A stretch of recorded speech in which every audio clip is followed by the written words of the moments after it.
Welcome, everyone, at this webinar about digital preservation, opportunities and challenges ahead, in which we will address and discuss some important aspects of digital preservation. My name is Astrid Verheusen, Executive Director of LIBER, the Association of European Research Libraries. I wish you all a very happy World Digital Preservation Day, which is taking place today. Today's webinar is part of a series of webinars that LIBER organizes on many topics of interest to research libraries. And this is the first one we organize about digital preservation. Today we have three speakers. The first one is Javanica Curry, Senior Director of Ithaca and working for Portico. Second one is Kate Wittenberg, Managing Director of Portico. And then we have Nicola Wright, Director of LSE Library and the Librarian of the British Library of Political and Economic Science. So, some housekeeping notes. The webinar is being recorded. Slides and a recording will be shared by email after this webinar.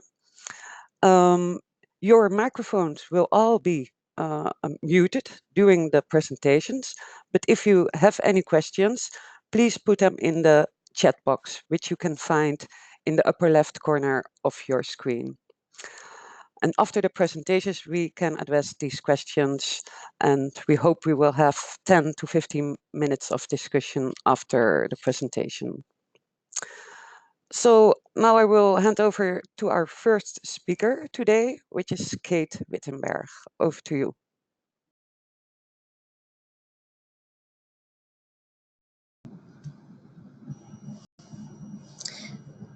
Hi, actually the first speaker is going to be Javanica Curry. First I want to just say thank you and welcome everyone for joining us today in celebration of World Digital Preservation Day.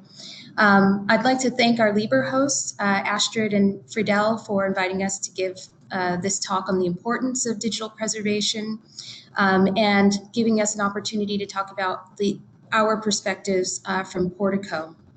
And I also want to extend a note of gratitude to Nicola Wright for participating with us today as well.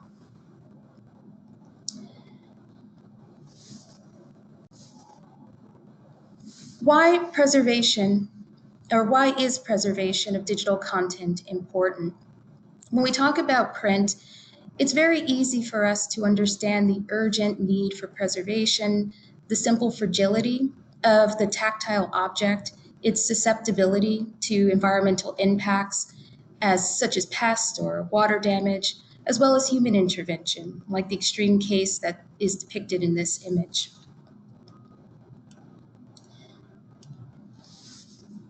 But while we can't imagine setting the cloud on fire, e-content is fragile too. Libraries are relying more on electronic copies of print and born digital content, and the permanence of this content is at risk.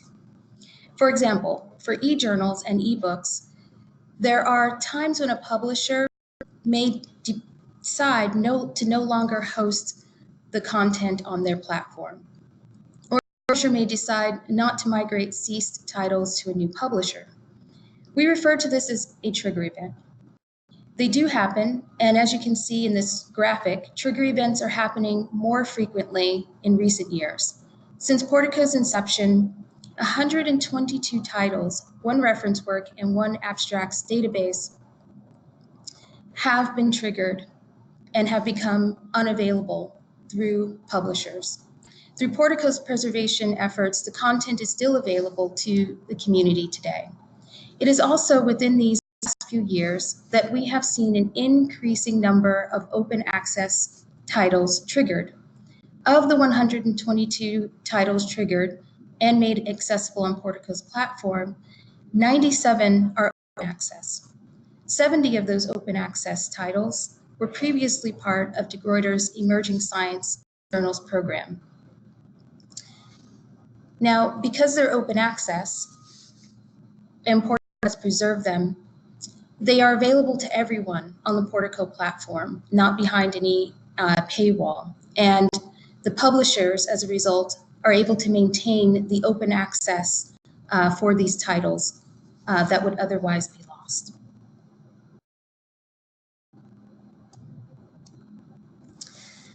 So why preservation now? As an entity focused on long-term accessibility of digital content, preservation always feels urgent to us. However, it's clear that the research community has shifted significantly from digital content as a secondary access mode to print, to digital content being the version of record and primary access mode. This intensifies the urgency and raises greater awareness toward our shared responsibility as stewards of these assets. The move to electronic-only access does not only mean stepping away from an investment in dual formats, but also speaks to the ever-increasing complexity of born digital content. From compound assets and large data sets to non-text data formats, all under threat without collaborative and creative approaches from the community.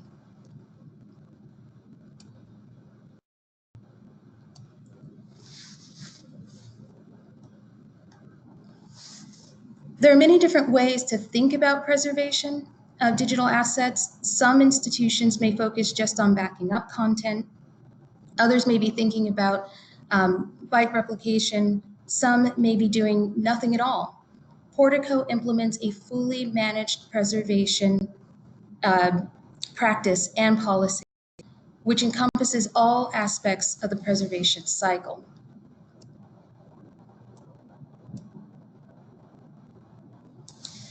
For us, fully managed digital preservation is a best practice and puts at the forefront the important factors to consider when preserving digital content. Portico defines fully managed digital preservation as the series of policies and activities necessary to ensure the usability, authenticity, discoverability, and accessibility of content over the very long term. Usability for us means that Portico takes steps to ensure the intellectual content remains usable no matter how technology changes over time. So for example, content is delivered as HTML today, but the technology may change in the future. Authenticity means that the content being preserved must come from the most authoritative source, and that is, of course, the publishers themselves. It also means that Portico guarantees that once the content is in our hands, it remains true to the original. It's also worth noting that we do not make changes to the intellectual content in our care. Whatever transformations we make are documented, and we retain the original files as provided to us by the publishers. Publishers, of course, also hold the rights to this content, which is another factor to consider when thinking about preservation. Discoverability means that in addition to the actual content, Portico will maintain the bibliographic metadata necessary so that content can always be found by end users. Within the preservation metadata, for every archival unit, we capture the descriptive metadata as Dublin Core. And lastly, accessibility means that Portico will always maintain a functional delivery platform in order to make the content easily available to end users.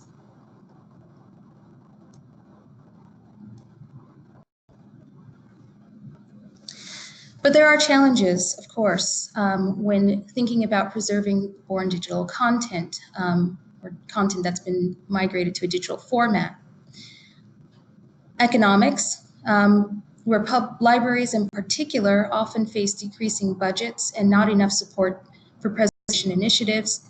Even when there is budget in place, there have to be factors, or libraries have to think about things such as staff time or technology infrastructures. We often find that there is a lack of ownership. So when it comes to preservation, it's often not part of the institution's mandate, which leaves questions of who is responsible for ensuring the preservation of content. Is it national libraries? individual institutions, publishers or content creators, special interest groups, or archives? These are paralyzing questions that often lead to no action. Libraries are investing more in digitizing special collections or locally generated content. But without clear policies, earmarked funds for preservation, this content is at risk. There is, of course, greater demand for open access content, which increases the need for policies and standardized practices to preserve open access assets. Some small open access publishers do not always have the staff and infrastructure to send files that are compatible with common platforms, making preservation of their content more resource intensive. Portico has created a plugin for the Open Journal system that allows open access publishers on this platform to upload their content more easily. And lastly, complex digital publications that include data sets, embedded software, links to audio, video resources, and reader annotations create challenges for preservation of this dynamic content. Preservation organizations will need to experiment with different approaches, including web harvesting and emulation, in order to create best practices for how to handle this new type of scholarly content. We will discuss Portico's research in this area in the next part of the presentation that Kate will be giving.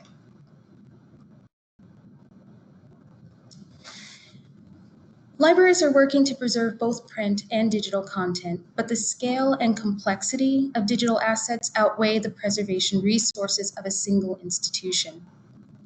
As a result, third-party entities help alleviate some technological and infrastructure burdens on institutions and publishers alike.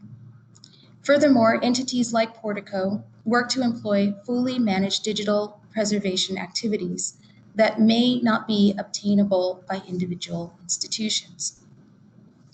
I now would like to turn the presentation over to my colleague, Kate Wittenberg, who's going to talk a little bit more about Portico and how we do our work.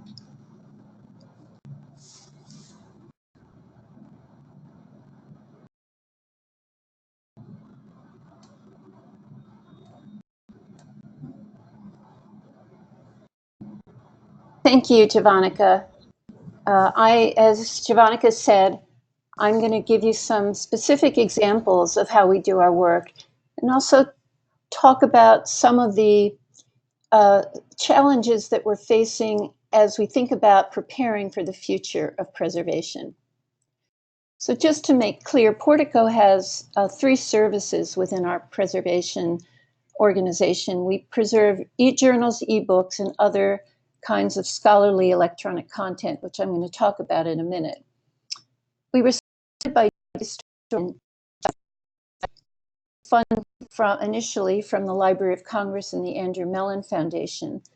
And Portico emerged as a solution to issues raised by this transition from print to digital content. We're based very much on a collaboration between libraries and publishers. We receive content directly from our publishers. It's held in our dark archive, and it's stored there until a specific event, such as a trigger, Javanica talked about, makes it, and at which point we make it available. This is what we consider access of the last resort. We were also the first digital preservation service to be audited and certified as a trustworthy digital repository by the Center for Research Libraries. How do we work? We're a fully managed community-supported digital preservation service, and the community-supported aspect is quite important to us. We believe that it's everyone's responsibility to think about preserving the cultural and scholarly record. And we feel that it's important for libraries and publishers to take on that responsibility.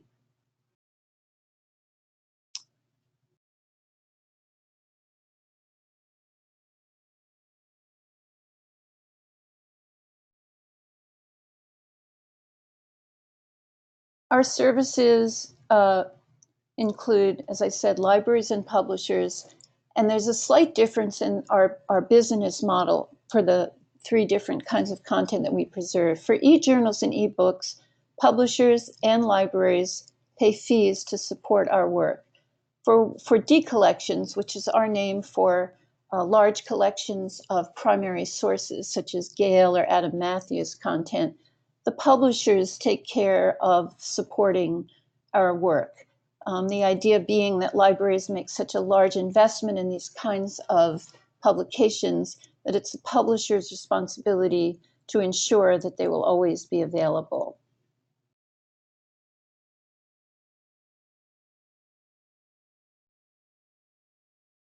Just to give you some quick statistics, we currently have over 1,000 participating libraries from 22 countries and over 600 participating content providers, including 2,000 publishing entities that are part of larger publishing organizations, mostly smaller and open access publishers.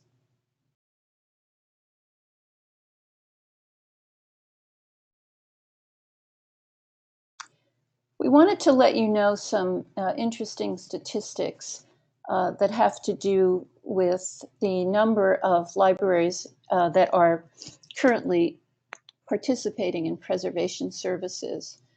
And I guess our big takeaway is that there's too low a percentage of libraries, in our view, participating for all of us to feel comfortable with the security of the content. And so I want to make sure that people are aware that some libraries are stepping up to participate in preservation, either JSTOR, Portico, Clocks, or Locks, but there are some who are not. And I think it's important for us to think about and talk as a community about what that means and what we can do to increase participation.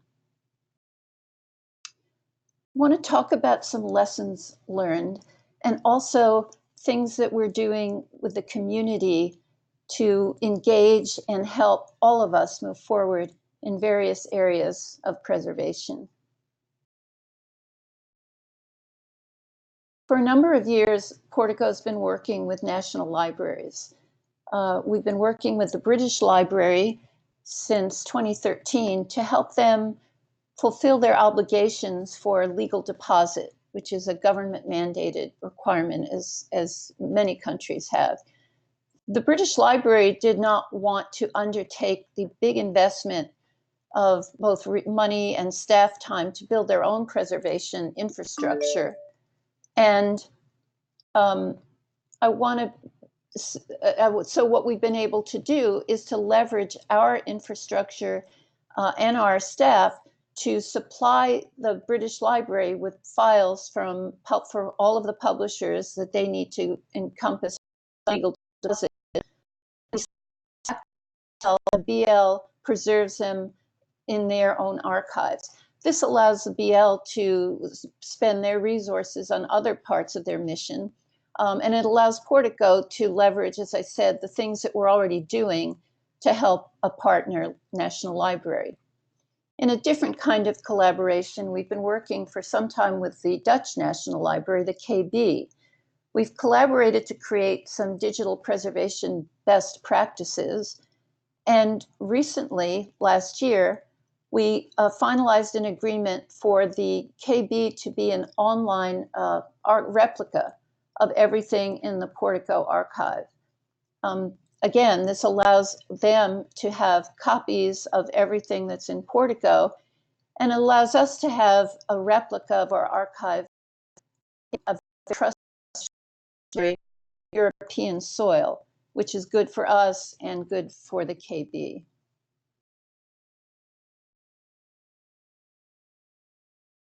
And I want to talk about a research project that Javanica referenced during her presentation. We have received some funding from the Andrew Mellon Foundation to participate with a group of partners, including NYU, University of Michigan, and University of Minnesota Press, as well as with Clocks, Preservation Service to explore this challenge of how we preserve content that is born digital and that is much more complex than the type of materials that you would typically see in a digitized e-journal or e-book. The kinds of materials that publishers are starting to produce are now including things such as audio, video, data sets embedded within the article or the monograph, software that runs as part of the work and that advances the author's argument, and annotations that readers have been are now able to make as they read a book and are often responded to by the author. These are very complicated things to preserve. They're dynamic, they're not static, they involve links to outside resources. We're at the very early stage of this project, and one of the most important deliverables is based on the work that all the partners are doing. We're going to report on our findings and then publish some suggested best practices for these complex kinds of materials that we believe will make them more preservable going forward so that the community can benefit from the research that we've done on this project. So that is it for me, and I'm going to turn over the presentation now to Nicola.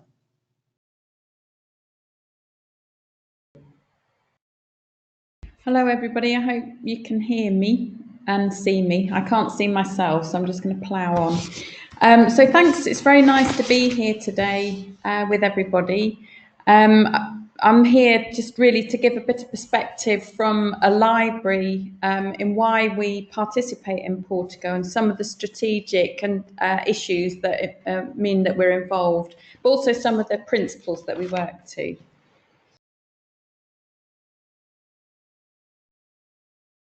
So for us in the library, the LSE Library has a dual role. It's the school, it's the library of the London School of Economics, but it also the British Library of Political and Economic Science. And so it has that dual role of supporting the university, but also it's one of only 5 national research libraries in the UK. And so it has a national research role. And so for us, preservation is obviously, intrinsic to that.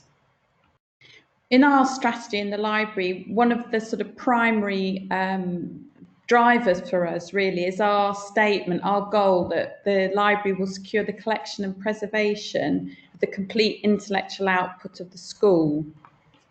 So our aim really is to be able to preserve LSE thought and then to make that available as part of our National Research Library role. So for us, preservation is key to that.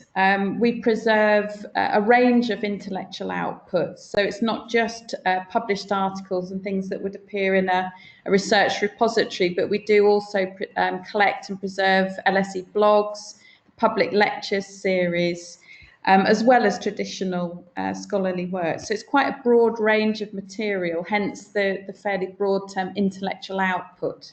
So it's really LSE thought. As part of that, we want to make sure that we are participating and contributing to initiatives like Portico that work at scale and in a partnership mode to help preserve the scholarly record, which is really what we're focusing on today. There's a linked goal in this. For us in the library, we're in central London. Space is obviously a premium and it's extremely expensive, and it is a key target for us to keep reducing the amount of shelving in the library, so the amount of printed material which we store here. And the purpose of that is to redevote the space to students and to create more space for people in the library rather than it being a big warehouse. So obviously digital preservation is important to that. It's a subsidiary goal. The most important one is the preservation of the scholarly output, but it is a secondary sort of gain that we can make that enables us to clear space. So those are our strategic drivers and the bit of background about LSE. So I think in terms of principles, what do we need to do? You know, why are we wanting to take part in these sorts of initiatives? And I think one of the key ones, first of all, is the role and responsibility of a library, any library, but particularly for us, because we do also have this National Research Library role and supporting the broader social science community, not just the LSE community. So we see preservation, if you collect, you must preserve, because if you just collect and obviously you don't look after it, it will disappear. And so it's absolutely fundamental to our role as a library and our responsibility as a custodian of these materials. Preservation is really important in securing trust. And this is trust from academics. They need to be able to have complete faith in the library, in their library, that when they want to find material and they want to use things, no matter how long ago it might be, last week or 100 years ago, they need to be able to have the trust that they will be able to find and use the material that they need for their work. We also have to secure the trust of our funders, be that external funders or the institution itself, the LSE itself and the management, that this university invests a considerable sum in its library, and it's very proud of the fact that the library is so intrinsically part of the school, as the British Library of Political and Economic Science, snappy title. So that is very important to build that trust. And as we all know, trust takes a very long time to build up, but it's very quickly and easily lost. And this is one of these areas where, really one mistake, one loss has a very damaging effect on the library's trust, but also its position as a really secure place, a trusted place for the work that our academics are producing. We're looking for services, digital preservation services that are effective and efficient. Preservation for this library, it's a university library, and everybody that works in university libraries know that there's a very broad range of service that we're providing and a very broad range of activity and calls on our time and calls on the specialism of our staff. So we can't only focus on preservation. And so for us, it's really important to be able to partner with real experts in this that really have deep expertise and are devoted to preservation, because we are able then to buy in through our partnership and our support, financially and moral support, to really make those services effective and efficient and to be able to gain from them at scale in a partnership model. So that is very important for us. We can't devote too much staff time. We do have preservation expertise in the library, but we're not able to devote the sort of scale of expertise and time that somebody like Portico can, along with other services.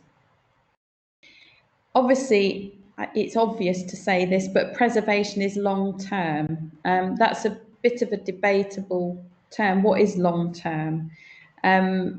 You often hear the term in perpetuity mentioned, and I always think that, in some ways for me, long-term is until I retire and it's somebody else's problem. But obviously it's longer than that. So that links back to the trust issue that I need to be able to know, while I'm custodian of this library, that I have secured the long-term preservation of these materials, ready to pass over to somebody else when I retire, who can then take that responsibility forward. So it's a kind of baton passing relay exercise. But we need to be clear that this is a long-term endeavour, and the services that we're buying essentially are long-term. So for us, in terms of our involvement with Portico, those are the kind of measures and principles that we're looking at.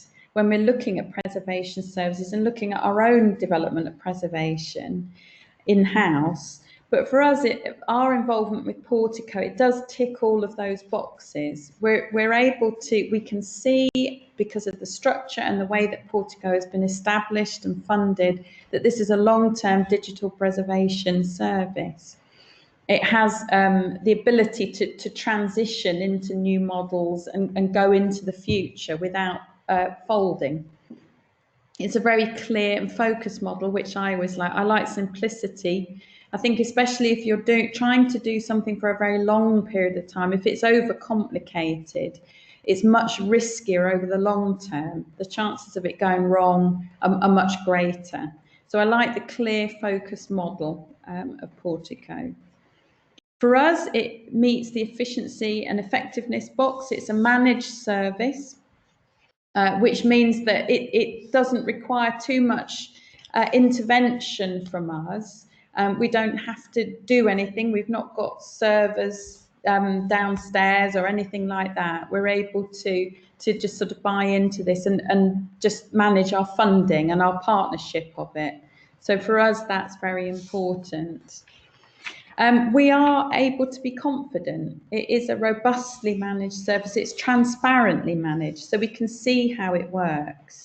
And that really helps us to have that trust and to have the confidence that this is a long-term, robustly managed service.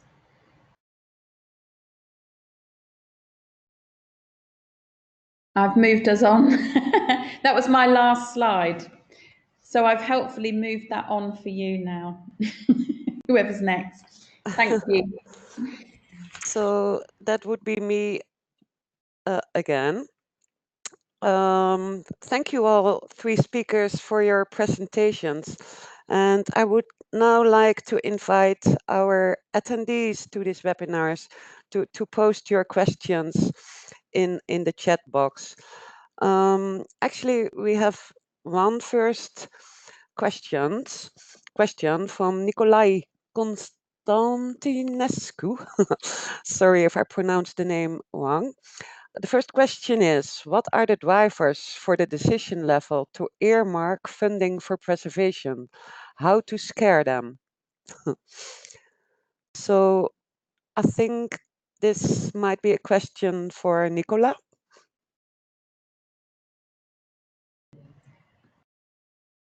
Okay, yes. I think for me, when I think about budget planning, I think about our collection, but I think about the collection in a very broad sense. So it's not just acquiring it, buying material or doing digitization, that kind of thing. I think you have to factor in the cost of managing it over the long term as part of your acquisition, in a sense.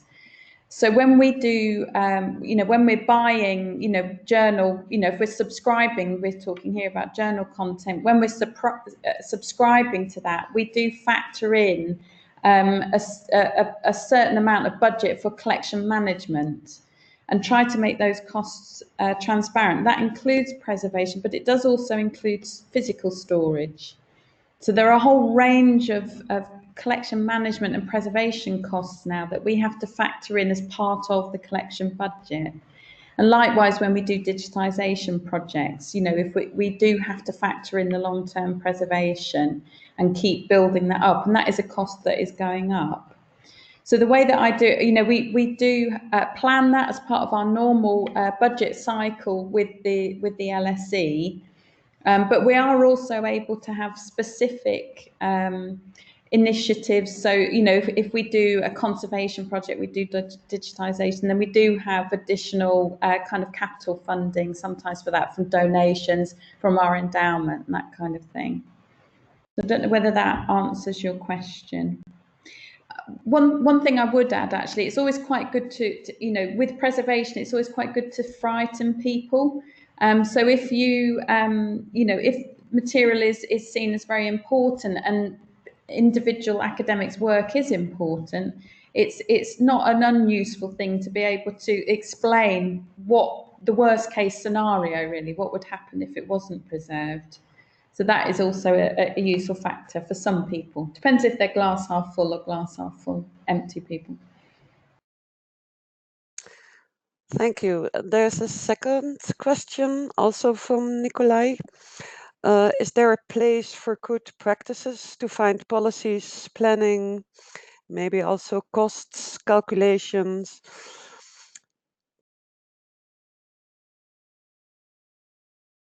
I think there are many places. Maybe one of the speakers knows by heart a good spot to find good practices. It's probably Kate. Kate. Sure. Well, a great place to start would be the websites for the various preservation services, including Portico and clocks, for example. I think that we both try to provide as much information as we can, not just about our own services, but about digital preservation in general. And so I think that would be a good place to start. I think that some of the library organizations also, Nicola could say if this is correct, have some resources about preservation and recommended best practices. Thank you. Well, I would point out that the DPC, the Digital Preservation Coalition, we're members, and obviously a very rich range of support and resources there. Yes. I think a completely different question from Linus van Plata. How do you propose we digitally preserve non-tangible aspects of culture?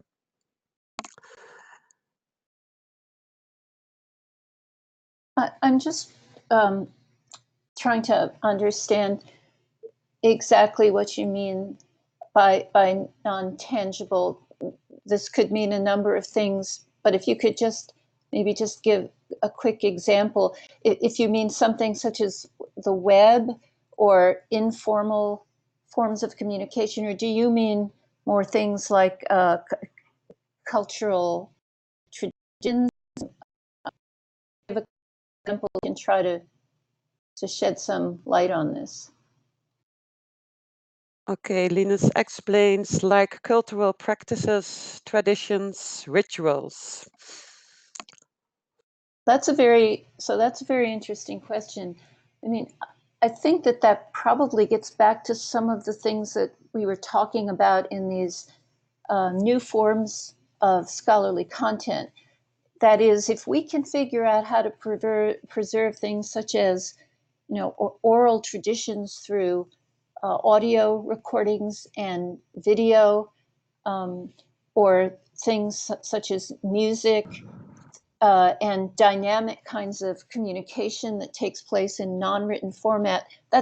We're looking at it in the scholarly realm, but of course, it has broader implications for things that fall outside of the traditional scholarly communication area. And as we try to figure out how you preserve these rich dynamic forms of communication, I think that will probably shed some light and help to answer your question. Okay, I have a question myself. As Kate said, the numbers of libraries that are participating in preservation actions is still quite low. Do you think that digital preservation has been on the agenda for some time now? And do you think there is sufficient awareness in research libraries, or is that something that still needs to be worked on? I think it's a question to all of you.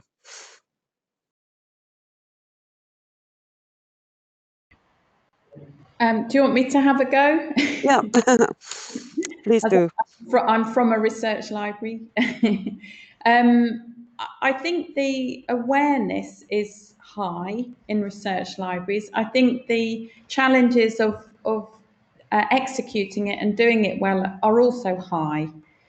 because of the point that I made earlier that, you know, within a university setting, there are a lot of there's an enormous range of activities going on beyond research, obviously teaching, lots of, you know, activity. And so a library, a research library, is having to, is in some ways spread quite thin across all of those university activities, so education, research, public engagement. And so it is quite difficult to, certainly in a UK context, I think perhaps US libraries have, you know, more sort of IT capacity than probably a lot of UK ones. It is quite difficult to really tackle, you know, the very complex and sort of technical, labour intensive, financially intensive questions that digital preservation throws up. So I think certainly that's why we a lot of us would tend to look to the people like the British Library, the National Libraries, Scotland, Wales, you know, other libraries that have probably a stronger foot in that long-term digital preservation camp. Thank you. Javanica? Yeah. Yes, I just wanted to add to that, that I completely agree with Nicola. We talk to libraries all the time about preservation on a global scale. We're talking to libraries, and I think that the issue that I've recognized fits within sort of my first two bullets under the challenges, one being economic and the other being responsibility. So I don't think it's lost on libraries that preservation is important, but I think it's really difficult for them to make sure cases to have enough budget to engage in preservation activities. And I think that the scale in which we need to engage in preservation is also a bit daunting. So it makes it really difficult, again, for some of those smaller libraries who do have content that they're collecting and need to preserve to engage in a robust way. Lots of institutions are, of course, backing up their files and trying to do what they can, but the economics of it, I think, is one of the biggest issues. And then when you start thinking about, well, I don't have the budget or the money to do this, then you start questioning, well, maybe the responsibility lies elsewhere. Maybe our National Library would be thinking about these things. And a lot of national libraries are, of course, but they can't do everything. So I feel that, I feel that libraries across the board think it's important, but they're really challenged by those two factors. Yes, so thank you for exploring this further. In the chat box, there are some comments about libraries that are just starting with digital preservation, and believe it or not, says Nicola, some of them do digital preservation by using USB sticks or something. A related question to that comes from Rosario Baria. We are newbies in the field of digital preservation, coming from a developing country. We are currently working on a digitization project for some very important heritage sites in our country, which is prone to natural calamities such as earthquakes and floods. Can you give us some very important tips for this work that we are doing now?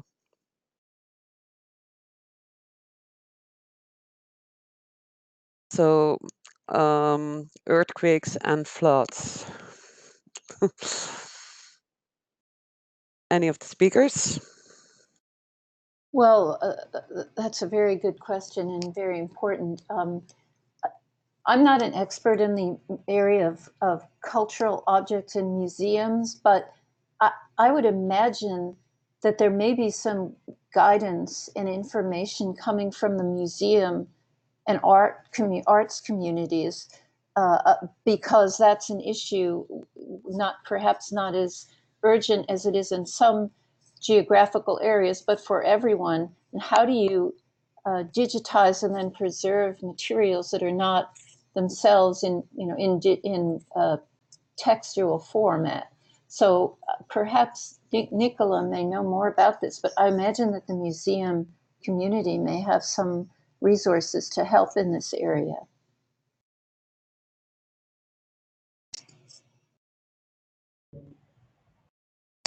I would agree. I think it's always a good, I mean, it's always a good place to start at some of the sort of big institutions, you know, Museums Association, British Library, some of the sort of digital preservation organisations. So, you know, a Google search is always useful.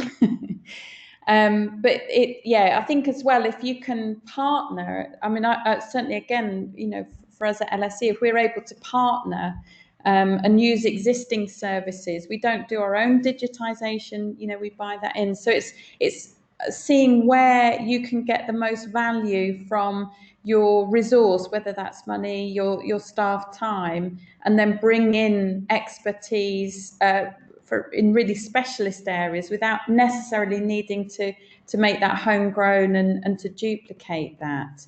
And so it's really your management model then of how you manage those services and that portfolio, I think, you know, might be a good place to start as you get going. Yeah. Thank you. One more question, maybe related to the awareness questions. As the amount of digital content is growing and also the activities and the expertise in organizations like Portico is growing, do you expect any advantages due to the growing scale of the operations? So advantages that might be useful for libraries that are still starting with preservation actions. Well, we make everything we're doing available in terms of expertise, experiences, failures, and successes. That's one of the reasons we try very hard to engage in the kind of research activity that I talked about earlier with these new forms of born digital content. The whole point of doing this is it's to prepare us, of course, so that we can handle content that our content providers will be sending us. But it's even more important than that. It's to share with the community what it is that we're finding. And as I said, publishing very candid accounts of what we did, what our challenges were, where we failed, and what we think the best practices are. So yes, as we learn more, and I think this is true for all of us working in preservation, we're sharing that, pushing that out to the community through presentations and publications and sessions at conferences. So yes, the more we learn, I think the more everyone learns. Thank you. A short question in between, I think, from Nicolai. Does Portico work with archive.org on the grounds of skills and practices?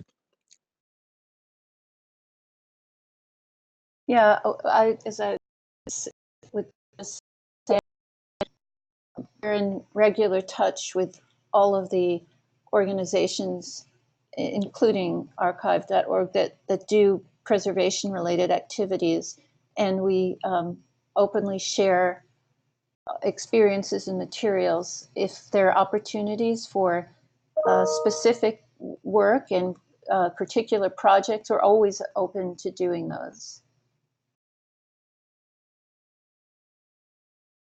Thank you. A question, I am not quite sure if I understand the question right, from Philomena, related to HR.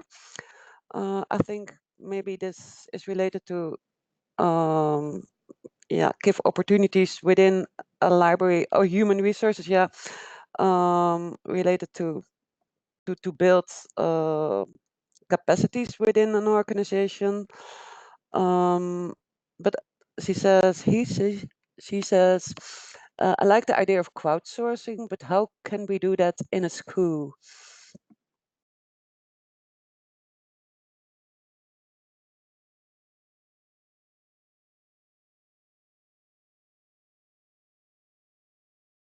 Philomena, do you mean how can you do that in a school because there's students, or because you can't get outside of that community?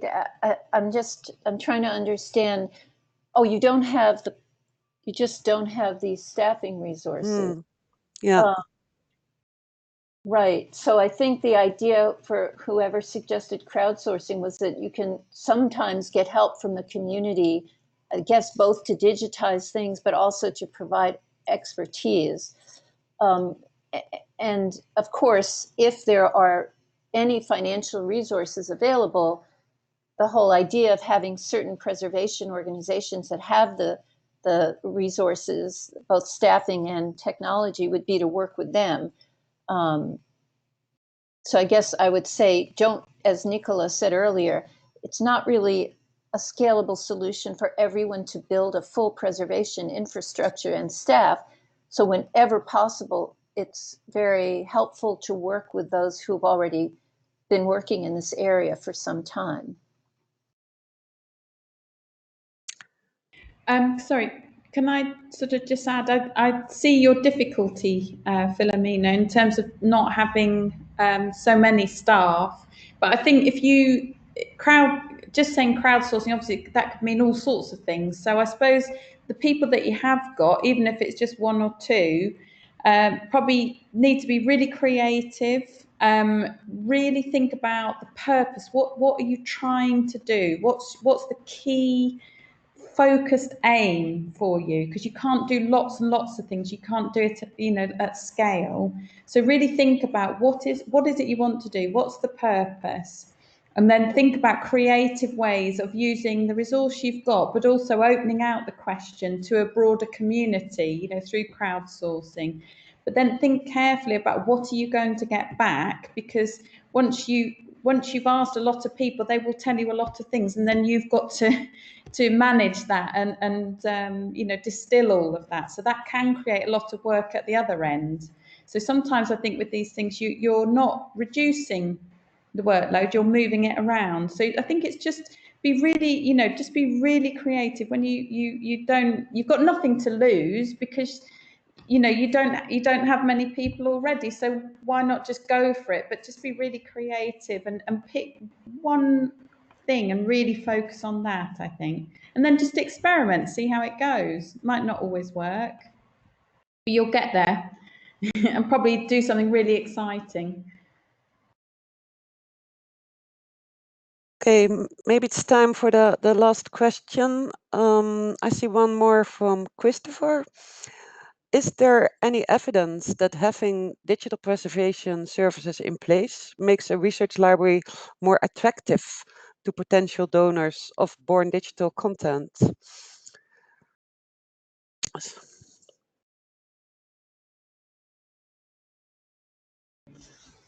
Well, maybe Nicola, you can answer this as well. Hi, Christopher. I think you're just down the road. I don't know about evidence. I'm sure there probably is, but I'm not aware. I don't have it at the top of my head. But I think it's implicit that if you're donating something that and it's precious to you, and so you're donating it to a library because you want it to be kept and used into the future, you're going to be interested in how that's going to be done, and it goes back to that trust question, that you need to trust that organization. And so I think in some ways the trust is born out of having done it over a long period of time. So I think it's perhaps a little bit more implicit and softer in how you demonstrate that, but fundamental, I would say.